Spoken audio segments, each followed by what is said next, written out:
Et on se retrouve pour notre rendez-vous de l'actualité du week-end. Nous ferons un tour notamment en Guinée, au Cameroun et au Sénégal. Au Cameroun, le domicile de l'opposant Jean-Michel Nanthieu a été encerclé au petit matin de samedi par les forces de l'ordre. Selon son parti, le FCC, Front pour le changement du Cameroun, il s'agit des gendarmes et des policiers de l'unité antiterroriste.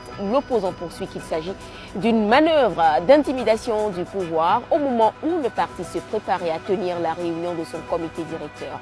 On se rappelle qu'en mars 2024, Jean-Michel Nanthieu avait déposé 2 plaintes au tribunal de grande instance de Yaoundé. La première contre le président camerounais Paul Biya pour cumul de fonctions et la deuxième contre le secrétaire général de la présidence Ferdinand Ngongo pour usurpation de fonctions.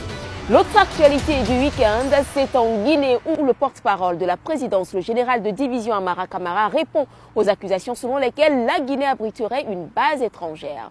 Je dis et je réitère qu'il n'existe nulle part sur le territoire guinéen depuis 1958 jusqu'en 2024 une seule portion de notre territoire où il y a un soldat étranger. La Guinée assure par elle-même son intégrité territoriale et ne compte sur aucun pays pour assurer sa sécurité ou sa défense. Nous sommes formels sur ces allégations.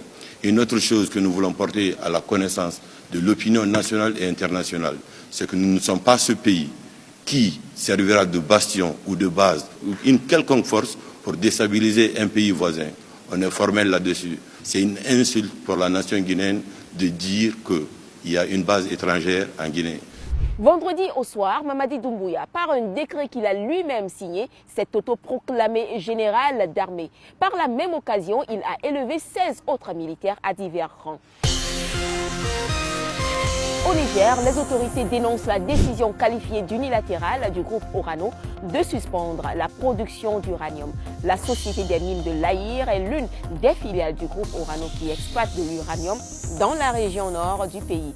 La société d'État Sopamine, co-actionnaire, dit ne pas être associée à cette décision. Elle dénonce un manque de transparence du groupe français et la violation de principes et pratiques essentiels à la gouvernance, aux engagements entre les parties prenantes. Pour rappel, Orano est actionnaire majoritaire de Somaïr.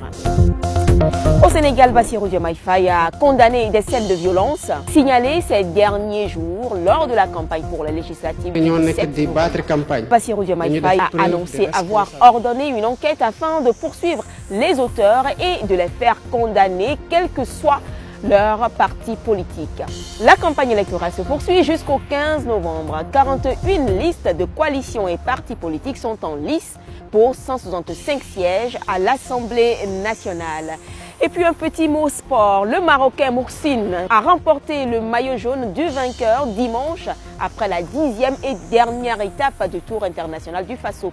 Le prix lui a été remis par le président de la transition du Burkina Faso, le capitaine Ibrahim Traoré. C'est tout pour les grands faits et de l'actualité de ce week-end du 3 novembre 2024. À très vite sur TRT Africa français.